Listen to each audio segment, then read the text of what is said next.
500 কেজির গরুর মাংস বিশ্বকাপ খেলতে এসে কি ফুটবলের বদলে বারবিকিউ উৎসব করতে নেমেছে আর্জেন্টিনা, নাকি এর পেছনে লুকিয়ে আছে বিশ্ব চ্যাম্পিয়নদের সাফল্যের এক গোপন রহস্য? কাতারে 900 কেজি মাংস নিয়ে এসে চ্যাম্পিয়ন হওয়া মেসি বাহিনী এবার যুক্তরাষ্ট্রে নিয়ে এসেছেন 500 কেজি গরুর মাংস। বিশ্বকাপ মানেই কঠোর অনুশীলন, কৌশল আর ট্রফি জয়ের লড়াই, কিন্তু এবার যুক্তরাষ্ট্রে অনুষ্ঠিত বিশ্বকাপে আর্জেন্টিনা দল আলোচনা এসেছে এক ভিন্ন কারণে। লিওনেল মেসিদের দল কানসাস সিটির বেস ক্যাম্পে পৌঁছেছে 500 কেজির বেশি আর্জেন্টাইন গরুর মাংস সঙ্গে নিয়ে। আর্জেন্টাইন সংবাদ সংস্থা জানিয়েছে, কোচ লিওনেল স্কালোনির নেতৃত্বাধীন দলের সঙ্গে বিশাল মাংসের চালান যুক্তরাষ্ট্রে পাঠানো হয়েছে। উদ্দেশ্য একটাই, টুর্নামেন্ট জুড়ে খেলোয়াড়দের পুষ্টির চাহিদা নিশ্চিত করা। আর এই মাংস কোনো সাধারণ মাংস নয়, বরং আর্জেন্টিনার সর্বোচ্চ মানের গরুর মাংস।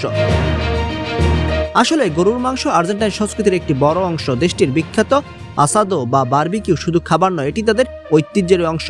অনেক আর্জেন্টাইন বিশ্বাস করেন বিশ্বের সেরা গরুর মাংস তাদের দেশে উৎপাদিত হয়। তাই বিদেশের মাটিতে দীর্ঘ সময় অবস্থান করলেও নিজেদের পরিচিত খাদ্যাভ্যাস থেকে দূরে যেতে চায়নি দলটি। বিশেষজ্ঞদের মতে উচ্চমানের প্রোটিন একজন ফুটবলারের শরীর ঠিক রাখতে গুরুত্বপূর্ণ ভূমিকা রাখে। ম্যাচের পর পেশির ক্লান্তি দূর করা, শক্তি পুনরুদ্ধার করা এবং ফিটনেস ধরে রাখতে সঠিক খাদ্যাভ্যাস অত্যন্ত জরুরি। সে কারণেই আর্জেন্টিনা দল নিজেদের পুষ্টি পরিকল্পনায় কোনো ঝুঁকি নিতে রাজি নয়।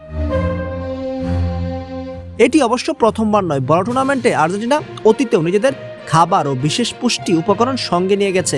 তবে এবার 500 কেজিরও বেশি গরুর মাংসের খবর শুনে ফুটবল প্রেমীদের চোখ কপালে উঠেছে। একদিকে মেসিদের বিশ্বকাপ মিশন, অন্যদিকে সঙ্গে 500 কেজি আর্জেন্টাইন বিফ।